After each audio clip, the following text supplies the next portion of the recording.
Yeah?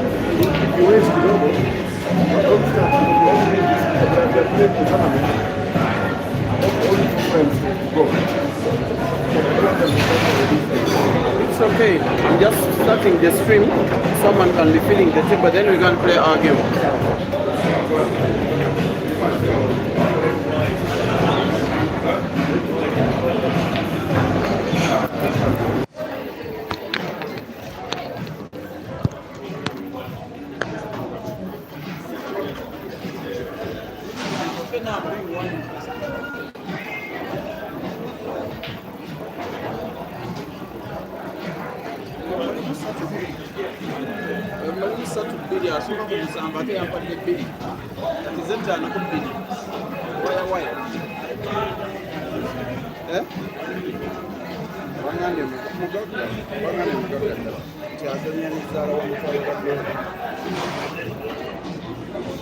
Just kali game agizanya ajagala nenga atali kumpako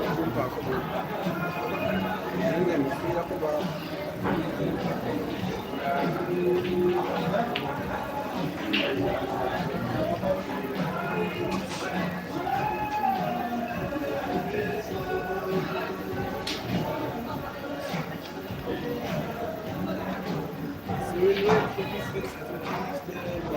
It's okay. It's okay, sir.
Nani ameua hiyo?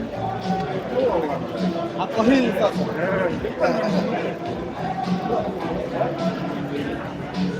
Nataka kummotivate.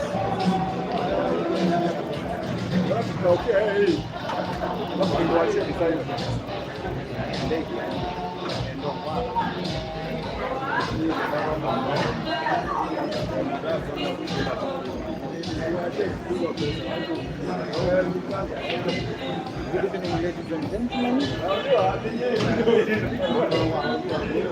Welcome to this live from Jamlock Sports Club and Restaurant inside Chapes County in Kenya, where we are seeing new match. Ibra SEJJEMBA and ISHMAEL MTHETHWA of South Africa. Ibra SEJJEMBA declared Moneyhead, the killer, lost last evening. Today they are having a rematch. Same race to 21, same pot, $2,000 US. So if ISHMAEL is to win this one, we will have a total of 4,000 USD. If we should lose, then it will be a draw and decide a match in the following. I am your host, SEJJEMBA, alongside Ibra Chobe.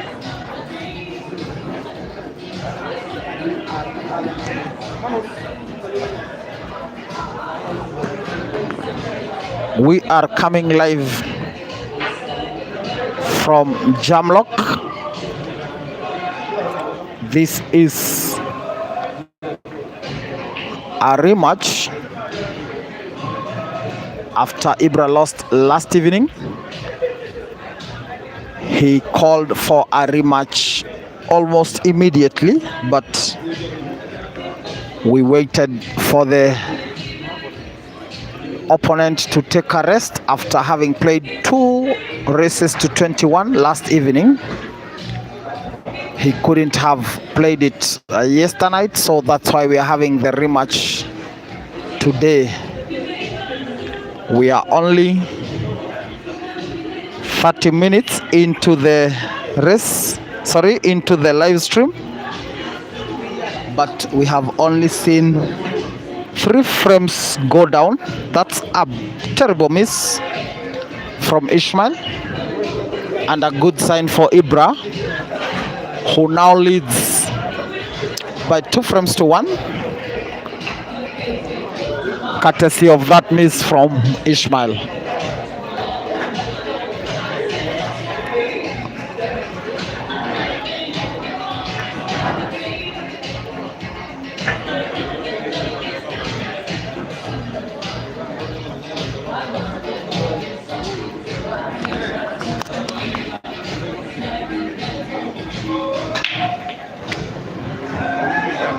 Ibra on the break on frame number 4. The break is a good one. Pots a yellow ball. The yellow balls are also looking very nice, and this should be a break and finish from Ibra. He is stopping to check the table to see how best to clear this one. He decides to go for the reds, I think because of the red ball that is stopping on your right hand side of your screen and blocking the path for some yellows.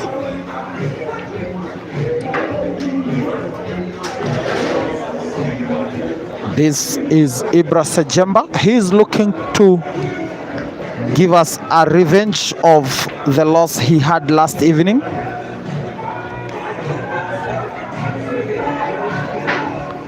I am not sure whether Ibra will allow him, whether ISHMAEL will allow him get the revenge, but he really yearns and longs for it. He saw his younger countrymate in the name of Rashid Wagaba or Dog City take down the same Ibra, so he feels and he knows that it's possible. He can take down ISHMAEL, aka Diehard, but he needs a lot of composure, and also he needs to bring his A game. Look at that from Ibra. That was a bit complacent. He nearly defaulted. Now he is in trouble because the black just came to prevent his 3 red balls from going towards the bottom left corner pocket. He will be going for a safety here. He doesn't have so many options. He should and must go for the safety if he is to survive in this one. Ibra SEJJEMBA, aka the Killer, is one of Africa's best pool players. Though he is considered to be slow, he has been one of those good players who can take down any opponent regardless.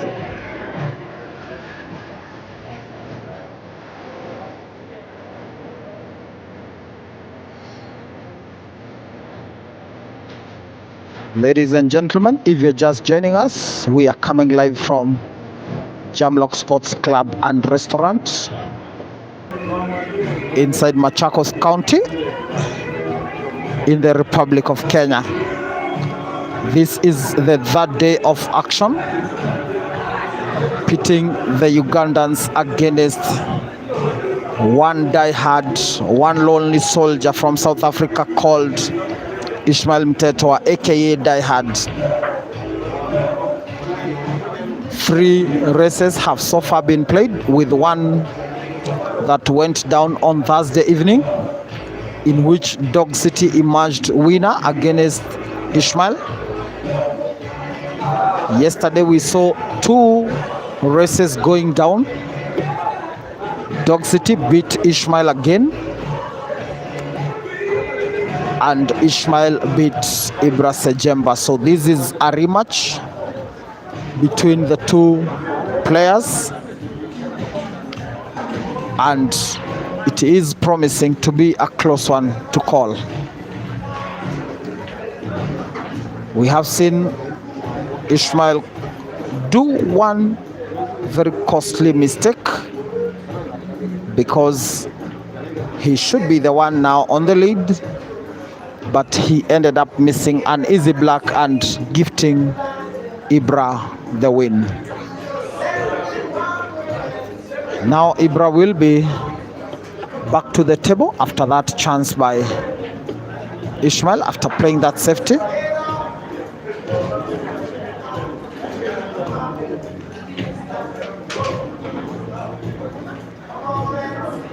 Ibra does well to play the black ball into a safety of some kind.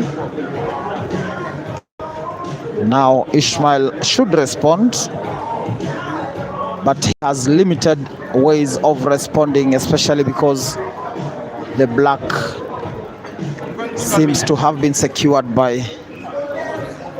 Ibra. ISHMAEL goes for a rather ambitious shot to try and open up the black. Doesn't get that quite well, and I have been on the booth. Jesse Mwaura of the Mchana Pool Club. I will be leaving the booth for the most popular sound on the African continent, the sound of one Peter Chobe, who has been with me the whole of the 3 days we have been together streaming these international matches, and it has been a privilege to host him here in Kenya. He is my partner in crime. I'm taking my time to learn from him, and it is my hope and wish that someday I can also get to the levels of Peter Chobe. Ibra decides to play a very clever shot there, moving ISHMAEL's yellow away from that bottom right corner pocket. Now he seems to have control of frame number 4, and this should be a clearance, and an easy one for that matter. Tonight, Ibra SEJJEMBA looks the most composed of the 2 players. He is riding on a loss that was served by a rather tired ISHMAEL last evening. Both of them are very fresh now, and Ibra is seemingly the most composed of the 2, the more determined of the 2, And now it will be Ishmael breaking frame number 5 to try and pull one back, try and minimize the gap between them. He doesn't want Ibra going far much ahead and widening the gap between them. He knows chance to go for the red balls,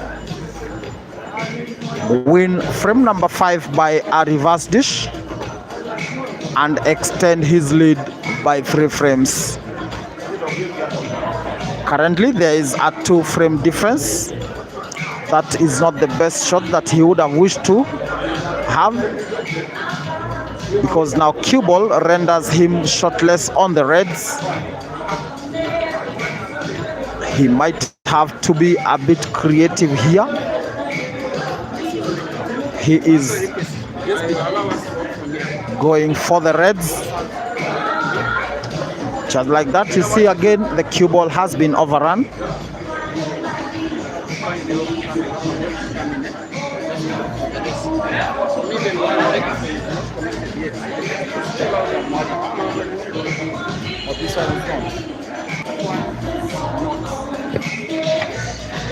Now Ibra SEJJEMBA, after that cue ball seemingly came too much, will be looking to play a combination shot. Does that quite well with much ease, and now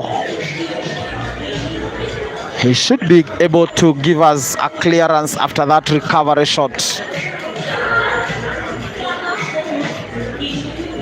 He is looking composed, looking collected, and now the revenge mission is on. 3-1 it is. If Ibra is to sink his last 2 reds and the black, he should be able to extend his lead to 3 frames. Ishmael is just waiting patiently, hoping and praying that he gets a chance to come back to the table. He does get a chance. We're not sure how real the chance is. Doesn't look so good for him, but Die Hard, as he is nicknamed, still believes he can do something with the chance. He's not quick to take his shots. He is taking his time to study the table,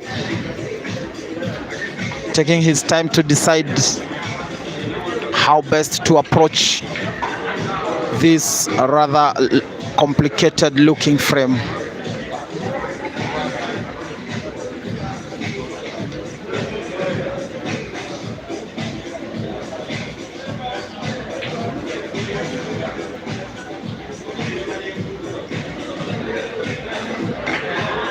Now the voice of Peter Chobe is what you will be listening to and enjoying from now moving forward. Thank you so much for the few minutes I have been allowed to have this platform.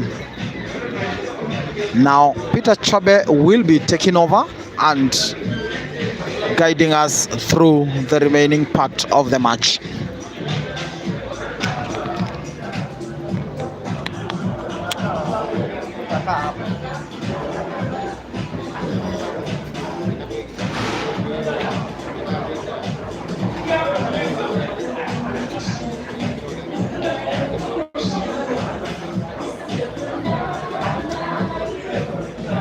Comment section, microphone check.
Song check.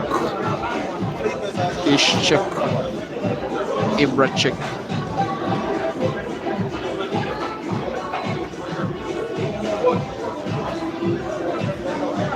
Race to 21 check. Rematch check.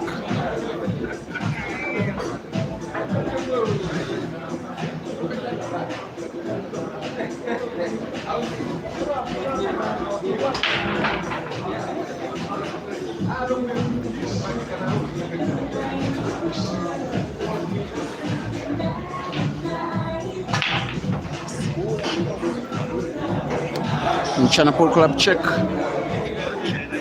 Peter Chome Live check. Facebook check. YouTube check.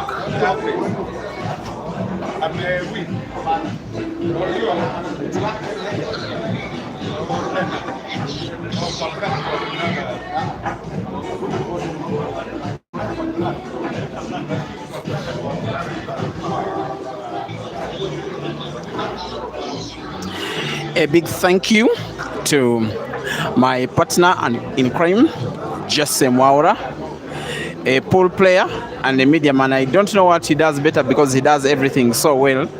You will be amazed the day you will see him play. He's the guy that beat Uganda's seed #1 Joseph Kasozi at the African Ultimate Pool Championships. Up to now, I can say Congress Jesse. Now, buffering either way. It's buffering.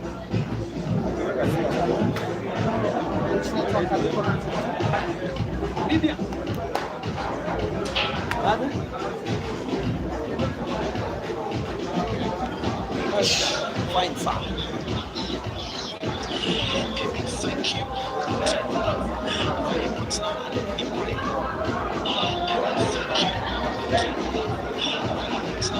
Started off with a little bit of unsteadiness, most especially on my side. I couldn't keep time because of some of the formalities that are supposed to be happening every time the matches are prior to starting, whose time I miscalculated a bit on that one. Accept our apology. In fact, the stream started about 20 minutes before the start of action. On that, apologies as well. Nonetheless, we finally have the action. It is a rematch of action that happened yesterday when MTHETHWA outplayed and outclassed Ibra SEJJEMBA, defeating him by 21 frames to 11, a gap of 11 frames, something that caused something of an internet hullabaloo yesterday night and early this morning up to around the afternoon, up to the time just before the match started when everybody wanted to have a piece of Ibra. That's why he was overshadowed despite being a form player for the course of the year.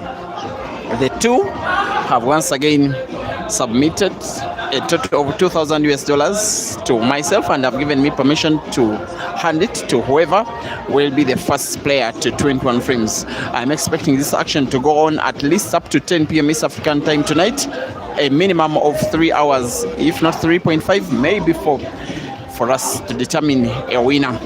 These two have now had 3 money matches before in 3 different countries. The first one was only a curtain raiser when Inform ISHMAEL MTHETHWA in 2015 did make a tour of Uganda. One of the players he was really aiming to compete against in Uganda, in Kampala, was Hazard Lukoma. The day he faced Hazard, a 14-year-old Ibra SEJJEMBA only played the curtain raising match, which was a short race to 9, which was won by Ibra quite convincingly by 9 frames to 5. The two then had another money match when Ibra now had come of age in the year that was 2020 at Billiards Cafe in Lusaka in Zambia, just before the classic competition, which got to be won by Ibra. That race to 15 was won by Ibra. The success of Ishmael against Ibra in a long race happened less than 24 hours ago. Yesterday, after Ishmael getting beaten by Ibra's friend and international teammate Rashid Wagaba, that is Dog City, Ishmael, the diehard as we know him, had the guts to say, I have lost, come on Ibra to the table. He had a race of about 5 minutes. Everybody did not give him a chance. I tell you what, he is the African diehard. He played so well against Ibra, also improved his breaks, lessened his errors, and produced one of the best performances ever since the Ugandans started the tour of Kenya. In this one, we have so far had 6 frames, 4 of which have been won by Ibra and 2 by Ishmael. Ladies and gentlemen, in this race to 21, the South African ISHMAEL MTHETHWA is trailing by 2 frames to 4. In the action that is having the same commentary shared on Break and Finish Live Facebook, Mchana Pool Club YouTube, as well as Peter Chobe Live YouTube. Alongside SEJJEMBA, the commentary is also going to be coming from myself, Simon Peter Chobe. Thank you for watching live commentary. We'll be proceeding shortly throughout the course of the match.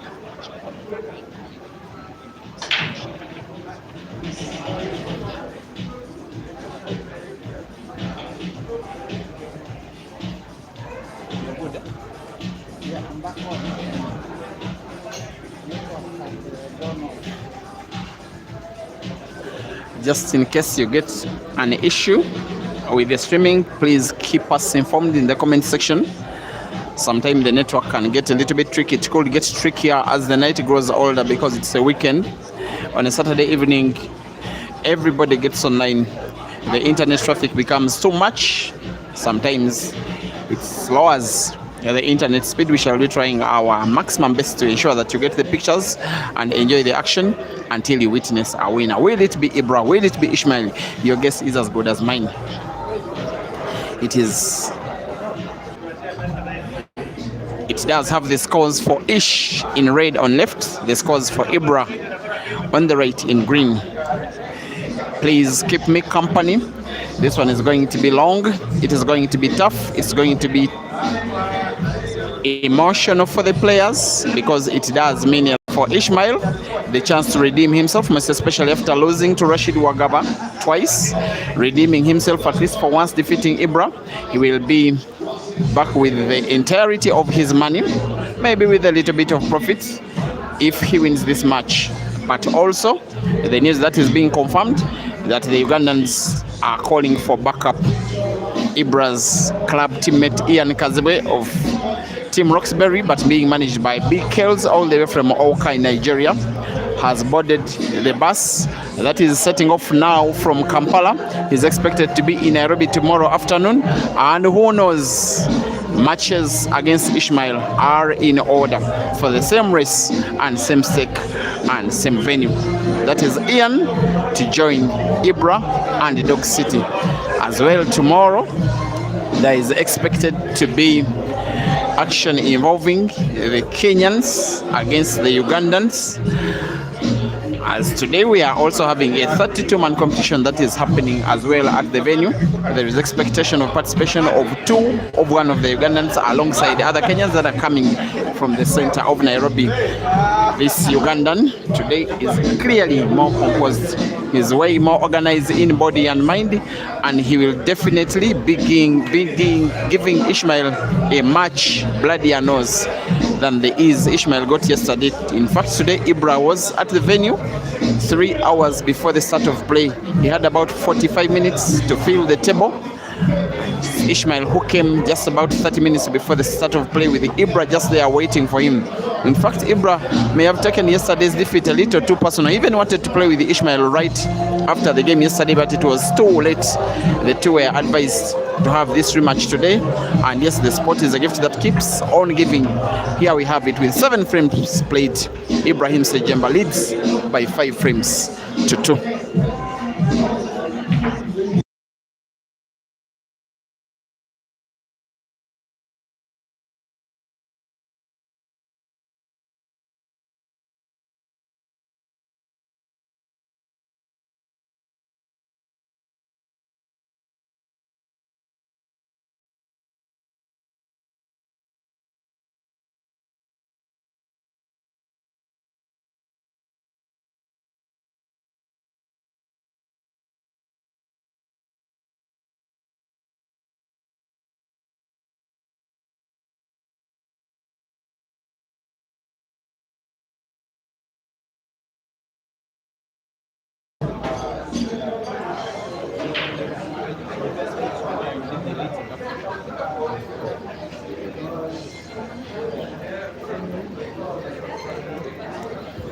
For those that are watching on Break and Finish Live Facebook, I am highly likely to delete this video immediately after the stream, because Facebook gives not so many chances when there is copyrighted music being played in the background. For now, the DJ has accepted to listen a little bit, maybe for the benefit of the safety of this video. Maybe after the timeout, I could restart the stream and then delete the copyrighted one when these guys have timeout, which is expected in maybe the next 20 minutes or so. Frame number 8 is as well poised in favor of Ibra. And you are listening to someone that has seen Ibra's career grow from the time that he was about 11, now already in his mid-20s, a renowned player. He's very unpredictable. When he's having a very good day, you can easily tell. Today, ISHMAEL, if he is to win, he must at least be at his lethal best, because for the start, Ibra is. Puts the last red on the table with the cue ball to close proximity to the black in a range where even Francis Mkwekwe can pot. Of course, that one's always going to have one end result. Ibra winning by break and finish. Ibrahim SEJJEMBA 6, ISHMAEL MTHETHWA 2.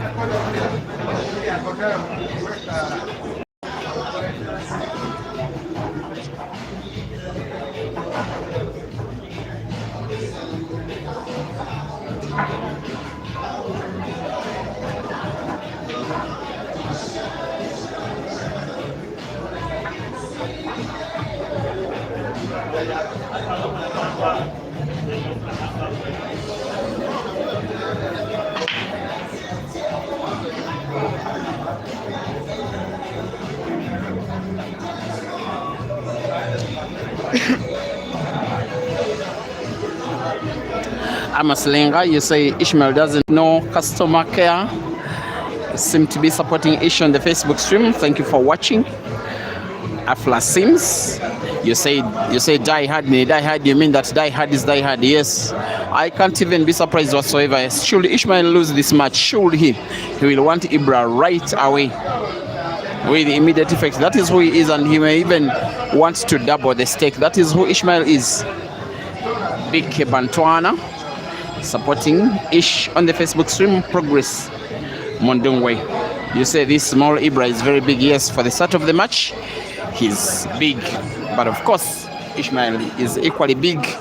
He will come through. I am very sure ISHMAEL in this match he will start making very big performances. He will win consecutive frames, but whether or not he will beat Ibra, who is at his best at the very start, your guess is as good as mine. But this one is going to be game. Nothing of the one-sided performance by ISHMAEL that you saw yesterday. And he's facing Ibra with a point to prove, with a score to settle, with the money to recover, with the name to protect. A match to win and potentially a rematch to fight for.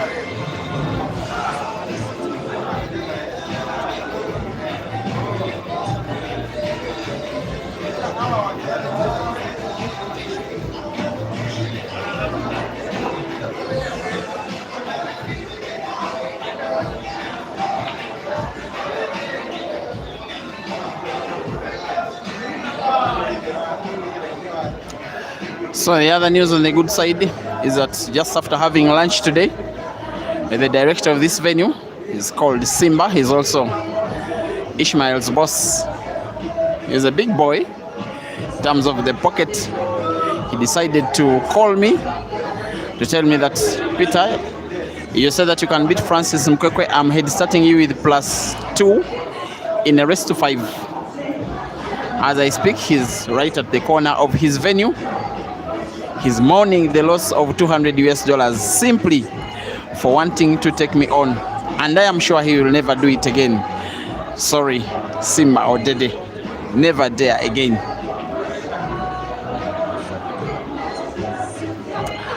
6 frames to 2, with Ibra seemingly going for a 7th. He doesn't entertain you the best, but he's one of the most effective players with one of the most trusted patterns of play on the entire African continent.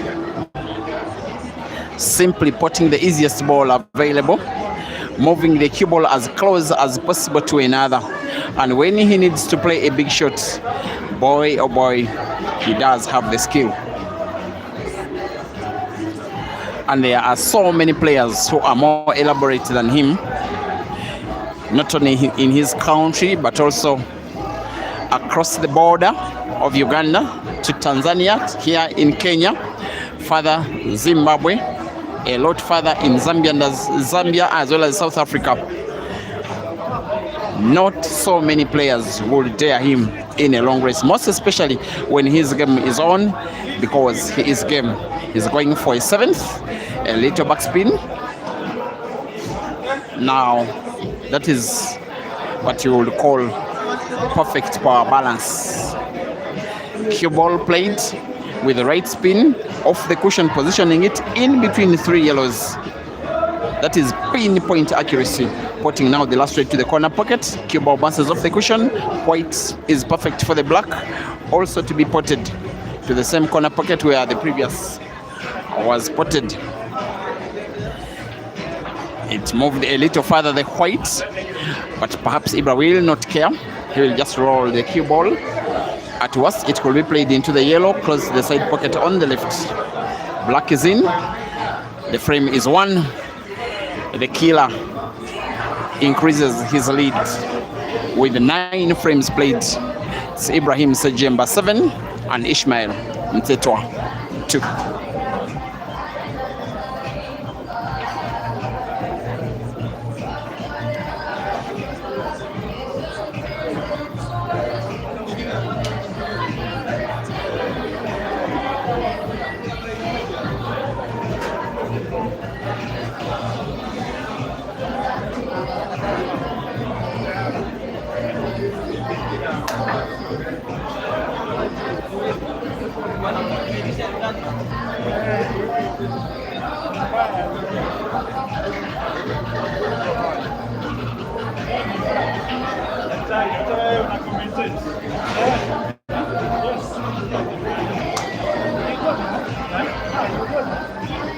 Really, I'm not hearing you. Waso James, thank you for watching. Asking Ibra why he always looks into the pocket to see what's inside it. I don't know, maybe I will be a little bit observant. Maybe he's superstitious or anything. Alex Mafulira, you're supporting Ibra, you say forever. Bliss, thank you for watching. Maxwell Poro, you say at this rate you need to organize a team. Now this one, which is a YouTube streamer and needs faster internet, you can connect this one. This one.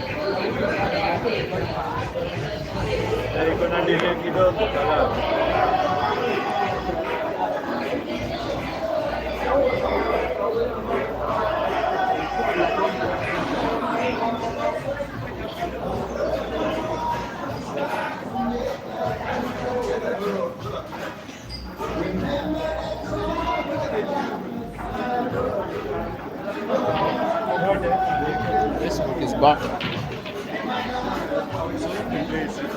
Yesterday it was okay like throw.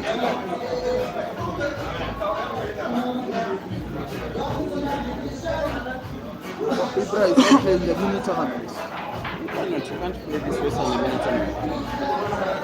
It can't happen. I'm just waiting for Simba to pay me. I fought.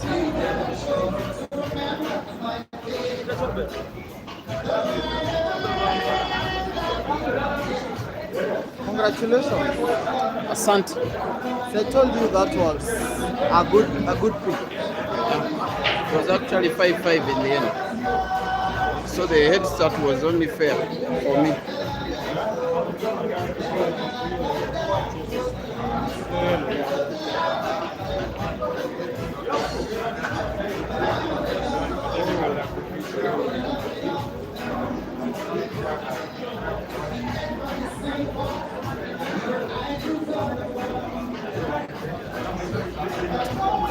We are done with the first quarter of the match, dear viewers. After 10 frames of play, the Ugandan Ibra has come out on top. This time round, he's not the guy that was for most of the match yesterday poor. He has come with a much better prepared mindset. And once again, this I can guarantee you, for Ishmael to win today, he must be at his best just to stand a chance of winning, because Ibra is. There is one relatively bad red, the one that is close to the black. He may play one red to the side pocket on the left, sorry, on the right, then play the cue ball into the black, or the red close to the black, just like that, into the black. Potted his red off the yellow, displacing the yellow in a move that is full of quality, full of intent, with now his intention well clear.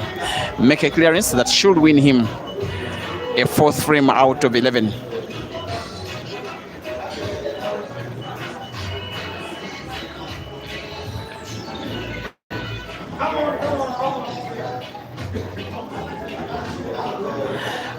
And the red is looking at, of course, portable to the corner pocket, bottom left. Must maintain the cue ball in between those yellows, not get himself snookered. Could get himself snookered. Plays it into the yellow. That does even better. Of the 2 reds left on the table, you get a feeling the one that is rightwards will be played left with the backspin. It gives him natural white for the 2nd red to the same corner pocket. Just like that. The rest is a formality. A little backspin, perhaps. Cue ball is just close to perfection. The South African, for the very first time in the match, is winning 2 frames in succession and pulls another back. It is ISHMAEL 4 and Ibra 7.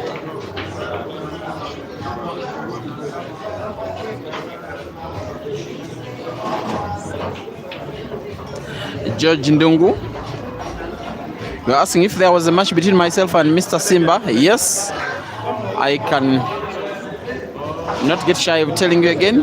Mr. Simba is currently mourning the loss of $200 US for head, starting me with +2 in a race to 5. And yes, there is a tournament that is just about to happen. 32 players. If this is actually on, if this money match ends, there is a good chance that we could be streaming maybe the latter stages of the comp, maybe the semi-finals and the finals, maybe the final alone. Ibra gets to make 1 red ball on the break. Given the position of the cue ball in relation to the reds and yellows, you get the feeling he will want to go for the reds and wants to win by break and finish.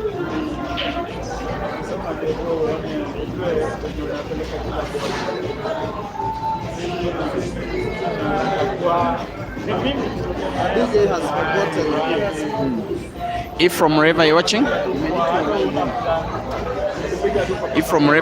the music is so loud in your ears, if it's loud enough for you even to recognize which song is being played, kindly advise us in the comment section such that we guard the streaming platforms. 7 frames to 4. The Ugandan will want to bank the red to the side pocket on the left. If he does, maybe he does. Closer to yet another apple of the 2 Ugandans in Machakos. Perhaps 3 of them they are. He's the one with the less success story, having played 1 money match yesterday for $2,000 US, losing it to ISHMAEL. He has beaten me again. Tell them. Hello, Mr. Simba, talk to the people. You see, congrats, Mr. Choben. Thank you. Yeah, you had a head start and you have killed me, I agree. Bob has killed me as well in the tournament. Yeah. It's a good game. I like your game. I like enjoying your Ugandan game. But I must beat one Ugandan before you leave. You may so we have a rematch, me and you. No problem, sir. Yeah, same pot, same med start. Thank you. Yeah. I appreciate the donation.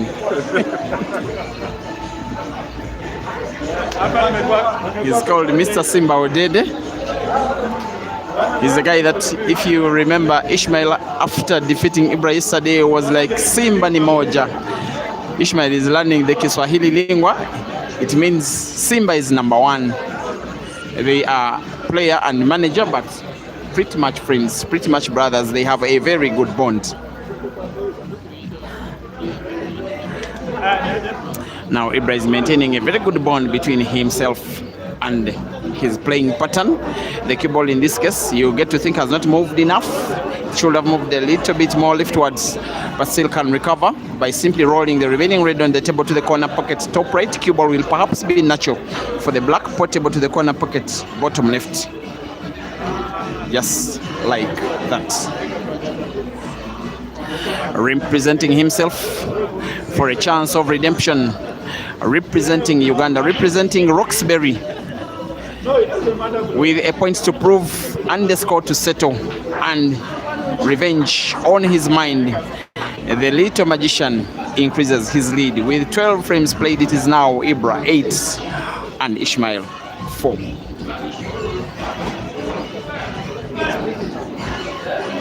George Ndungu, now you have your answer. Thank you for watching on the YouTube stream.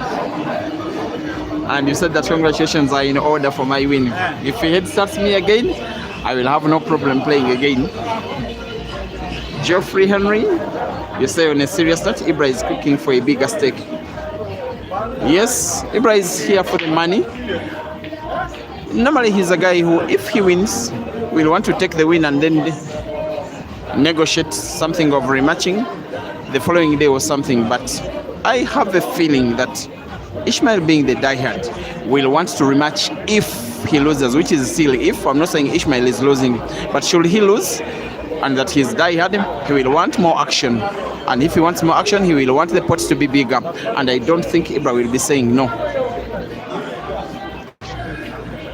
But that does await a go ahead from a certain Mr. Zach Idiro. Watching this from Kampala is the gentleman shaking tables in Nairobi, Ibra's sponsor. And at a personal level, I'll once again want to thank him for sponsoring my own trip to come to Nairobi to do what I love doing. 8 frames to 4, with for most of the race, Ibra starting as a more solid and more composed shooter, with Ishmael not playing any bad so far. It's just that Ibra has been playing better.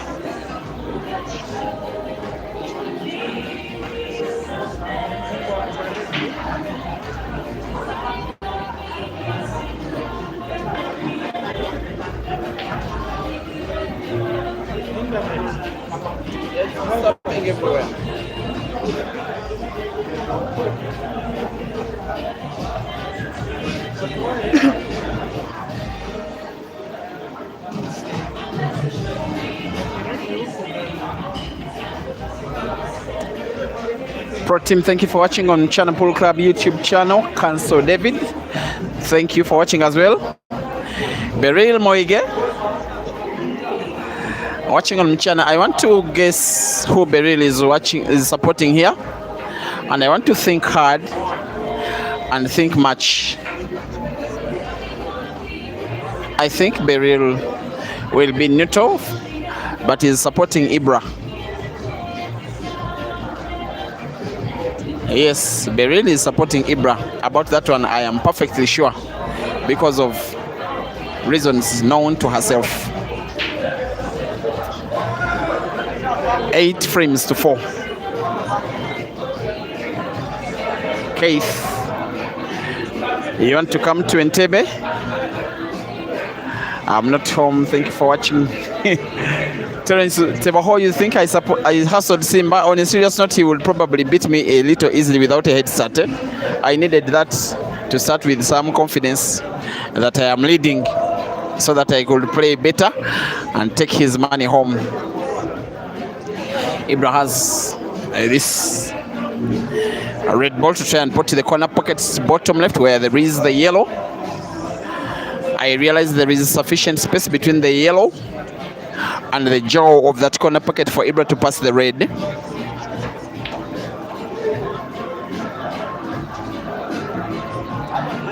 Mavoskis, you're asking what 2000 pot means. And now the thing I'm telling you that what these guys are doing is professional gambling. Stake means the amount of money that each player puts for the competition. The pot is the total stake for two players. So when it's 2000 pot, it means each one is taking 1000. And for the 2000 pot, Ibra has won yet another. I'm losing count of how many frames he's winning with one visit of the table, because every time he steps onto the table, he's meaning total business. His lead is stretched to 5 after 13 frames played. It is Ibra and Uganda 9, ISHMAEL and South Africa 4.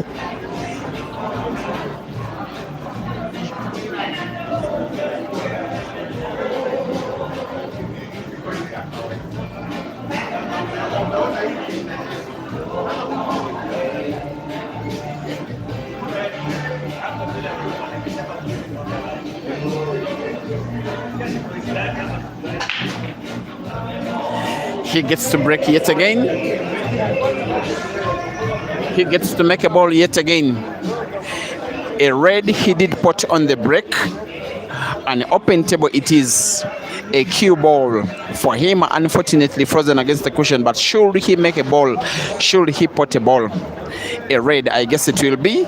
If he's to try and pot, he will once again attempt to win yet another frame and win it by break and finish. Aiming for red to the center pocket on the right, and it's in. Fortunate for ISHMAEL, cue ball was played into yellow and into red. Ibra getting one of his reds frozen against the bottom cushion. It is the poor ball, which will cause some problem as Ibra contemplates to win yet another. And as a matter of fact, he will be playing the red, that is bottom leftwards of the two.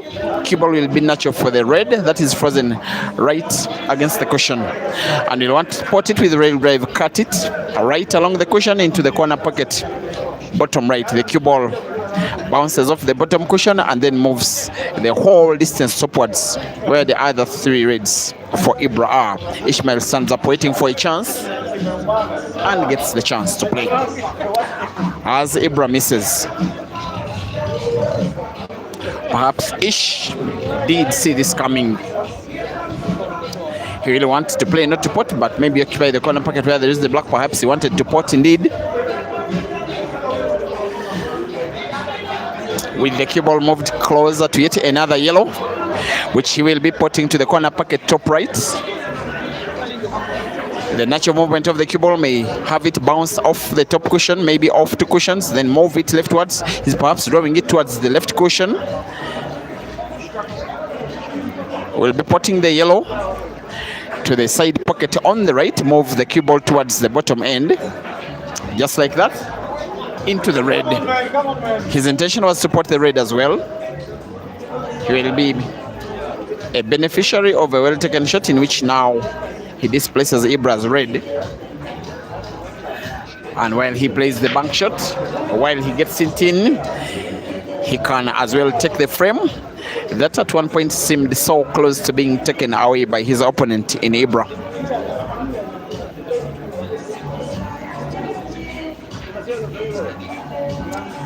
Africa's lead hustler, ISHMAEL MTHETHWA, the die-hard, starts off by trailing in today's race.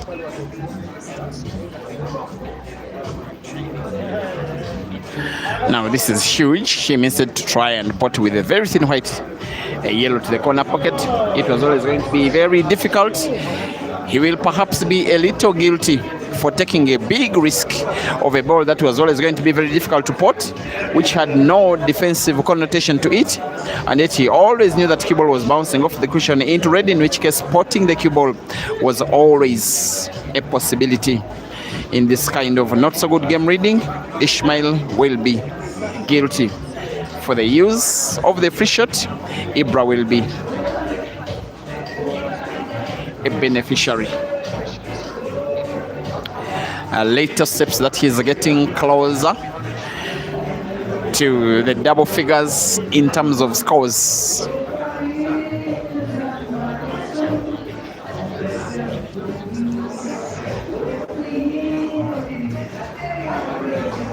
Should be done and dusted, this one. As the Ugandan starts off with the superior brain game, also having a more consistent attacking pattern and clearly way more ready for action than he was yesterday. We'll be putting red and black to corresponding corner pockets, top right, left and top right. This one he could pot even with the eyes closed. IBRAHIM SEJJEMBA now on 10 after 14 frames, and ISHMAEL MTHETHWA 4.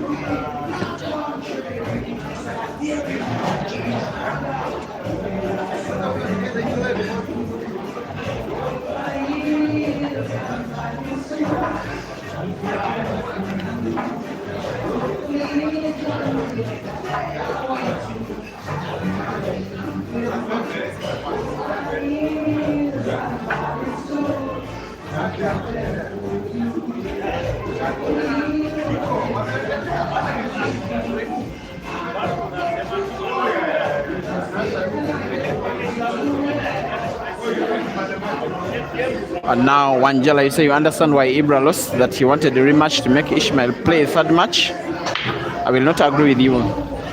2,000 is a lot for someone simply to hustle it away and expect for what they may not tomorrow may give. Ibra lost yesterday genuinely. If he wins today, ISHMAEL will have lost genuinely. Melvin Chitaka supporting Ibra. Alostos, thank you for watching. Mr. Zippy, you don't understand why players always rematch immediately because of the time when it ends being a draw and no money earned. Yeah, it is their decision. When money is involved, you let them have the decisions. If I was to rematch, if I were a serious player, I would probably be rematching the following day.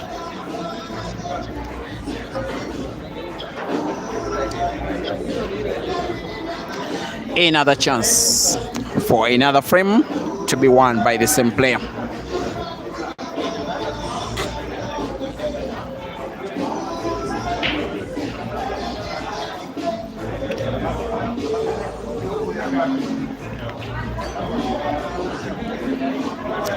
Track good asking where Hazard is. Hazard is in Lagos, Nigeria. He went to have money matches against Nigeria's best players. And also to ask Ginte why he decided not to stay in Kenya to play races against his friends. That is the fellow Ugandans. That is Hazard I'm speaking about. So Lagos is also going to be all guns blazing. It did start today. While I was streaming, I got to learn that Ginte won a race in Nigeria. Of course, with the due respect to Nigerian sports in pool, it is maybe one of few sports that West Africa is way below East and Southern Africa. Not yet anywhere close. It is just Ibra's cue ball, which is always close to the next ball he's playing every time he contemplates the pattern. Now look at the red, that is topwards of the two. I want to think it's the one he will pot, because if he draws it backwards, if he plays it into those two yellows, it naturally moves rightwards, exactly where he needs it. He does change his mind. It's the ball I think he should be playing next. He could play the one close to the side pocket first as well. I just think it as well can give him the necessary cue ball, but with a little more difficulty and of course a little more risky. This is the ball she'll be playing, drawing it rightwards into ISHMAEL's yellows.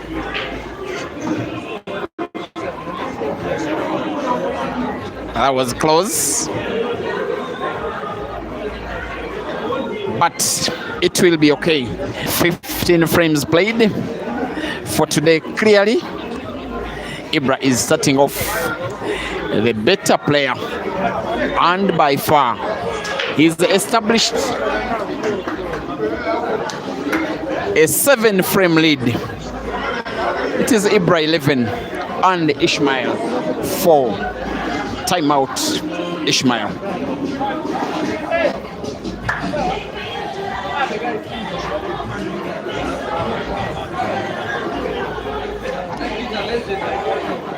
The Mchana Pool Club stream is on.